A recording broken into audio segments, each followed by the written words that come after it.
I think I made it slightly farther than last year though. Here we are, this is it, the moment we've been waiting all summer and fall for. It's time for us to hit the road and head to our home in Idaho. We've got our Trails West trailer loaded to the gills with sleds and gear, like more stuff than ever, to last us all winter long as we travel all around the US and Canada. But we've actually got to fit one more sled in here because we just got the surprise call from Grant over at Trailside. Literally could not be more clutch. So stoked, and huge thanks to Trailside for pulling this thing off. We're gonna get into that sled and all the sleds we have in the fleet here. Once we get out to Idaho, we also got a bunch of aftermarket stuff to throw on these things. And we're also gonna be hitting the snow for the first time, our first ride of the season coming at you. So let's go get that thing and hit the road. Let's do it.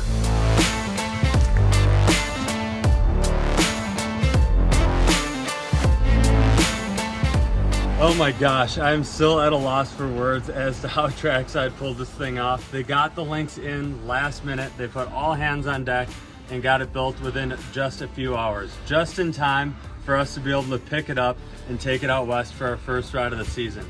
Now it's time to hit the road, 21 hours, and we will be in Swan Valley, Idaho. So we're gonna hit the road, see you out there for the first ride of the season.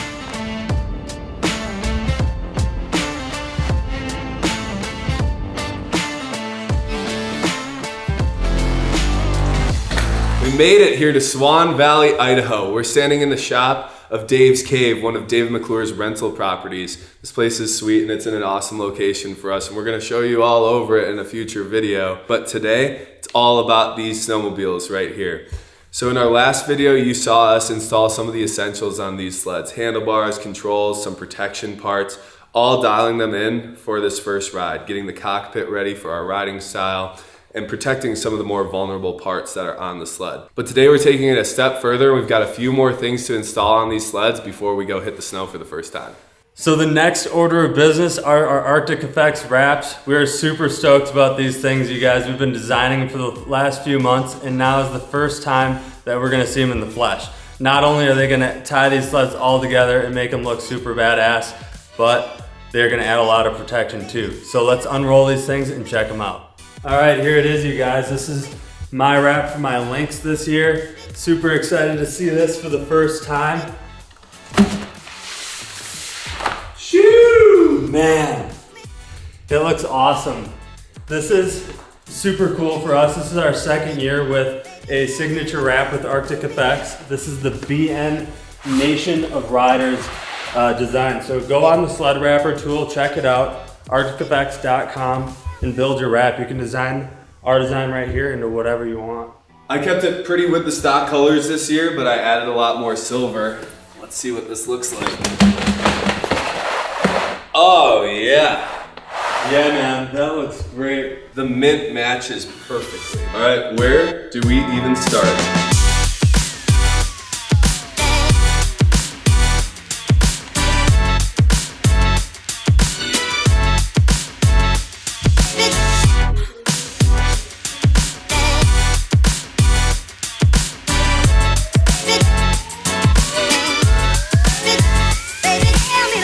These sleds look awesome. I'm so stoked on the way mine turned out. It's time to call it a night.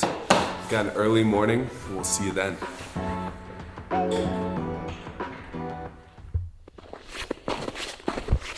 This is it. We have made it. We made it to the parking lot. We're going riding for the first time of the season. Right now, you guys, I cannot believe it. It doesn't even feel real. I don't know. Like, it's way too warm to be December, first of all, but they did get a ton of snow up here over the weekend, so we're gonna go check out and see what's left and what's rideable. This is all about the first shakedown ride of the year, so hopefully, fingers crossed, all of our stuff is tight. We know our axle bolts are for sure. Not doing that again this year. The rear axle just blew out and my rails went right through my track. But we're gonna check our chain tension, our track tension, our belt deflection, some of that good stuff that does stretch on these first few miles. And then this is also the first time we're seeing our sleds on the snow for the first time, fully wrapped. And they look completely sick. And as excited as we are about these sleds, there's been a lot of work too with our electronics, our avalanche safety equipment. both leading up to the season and with some of what we'll be doing today. Now is a really good time to test the range of our transceivers, to practice some companion rescue scenarios, especially now that we're at elevation. Us flatlanders are struggling a little bit to breathe out here. Oh yeah. So we're gonna be doing a lot of that today as well. But I don't know what we're still doing here in the parking lot. Let's fire these things up and go ride, man.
There's a rock. Oh no.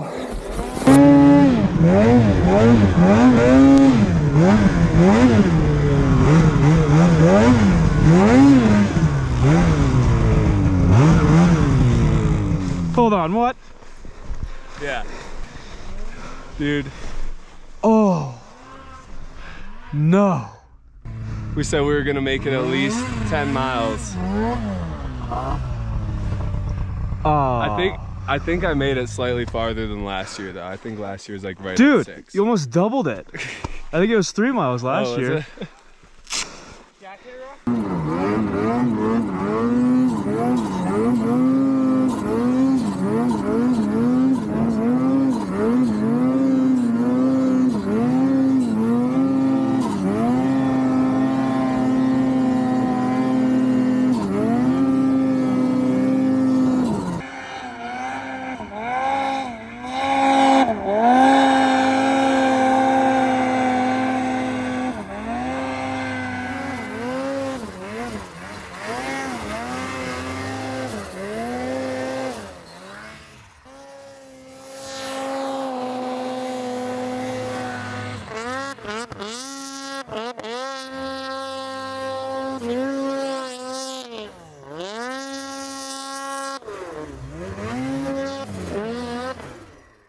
Now that we've had some time to give the situation a look and think about what we're gonna do here, we've come up with a plan. I've got 6.8 miles on the sled, so that means I've got 6.3 miles to ride out, because this thing had about half a mile on it when we began the day. And my lower A-arm's completely sheared off. It looks like I hit the rock directly with the A-arm. Oftentimes, if you hit a rock with a ski on a Skidoo, it'll leverage the spindle and actually bend the upper, just tweak it, and you can usually ride out. But in this case, my A-arm's completely broken off, and I'm worried that if I fail to ride this out on one ski and put weight on this broken ski, that it'll pull the ski out and maybe bend my shock. I don't want to do that and cause more damage. So you take this rope, it's nice and thick, and tie it from the bottom of the shock to the backwoods bumper, which is tied into the bulkhead, and do my best to keep this retained forward. So we'll see. We could also try tying the ski loops together or lashing them to like a log or something, but we're gonna start with this and see how it goes. Another thing that happened right when Cody pulled up here is we saw some slab activity in the snowpack right behind me. So this is literally just like a road cut into the side of the hillside here, but it's a great representative of what a bigger slope like this could act like right now. So as you're getting out into the snowpack for the first time this year, play around on little slopes like this and get familiar with the snowpack before you take it to bigger terrain. We knew based on the forecast today that there was gonna be some warming. It is hot out here, and when that happened, the avalanche danger was going to get worse, and we were going to start to see stuff like this. So this just affirms what we saw in the forecast, and we know that we have to play it safe on the way out of here, and as these guys continue to play while I fix this thing up. So let's tie her up, and then I'm going to start making my way out. Well, we have tried stuff like this before, and it usually doesn't work, but I have a good feeling about this one. Cody's tied one heck of a, I don't even know what to call this, but it's going to function like an A-arm. Yeah. I see an A. Yeah, exactly. Yeah, I'll go slow. You guys should go rip it up, though, a little bit here while we've got some light. And I'll start making my way down and back to the truck. Keys are in the gas cap. Let's see how she goes.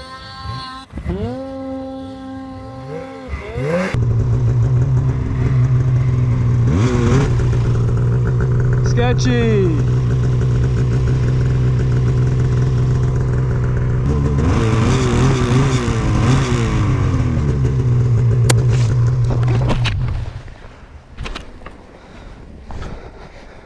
Front flip.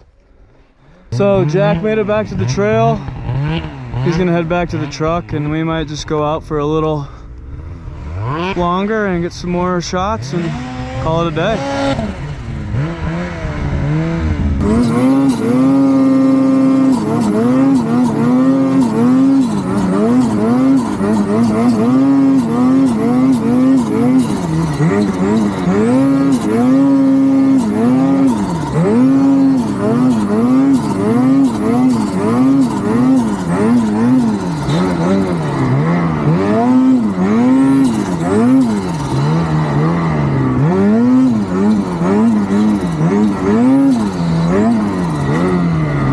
Kinda sketchy, but worth it.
first day curse seems to have gotten me again. I really don't want to make this a tradition. This is 2 years in a row that I've had a major failure on the first ride of the season. But got the sled out. It was kind of a grueling trail ride. The arm pump was definitely real, keeping that ski off the ground. But I've actually got a 34-inch front end that I'm going to throw on that thing, so we'll be back on the snow in no time. It's going to be cool to be able to see the difference in the handling between the 34 that he's going to be installing and the 36 that came stock on the Freeride. So we'll be comparing that a little bit. But we have more parts to install. A lot more stuff coming up, you guys, on the 146s, and the Lynx is getting a little more parts here too. So the sled builds continue. Up next, though, we have a bunch more snow, hopefully, in the forecast, you guys. So we're going to get out for some more rips, and we'll catch you guys next week.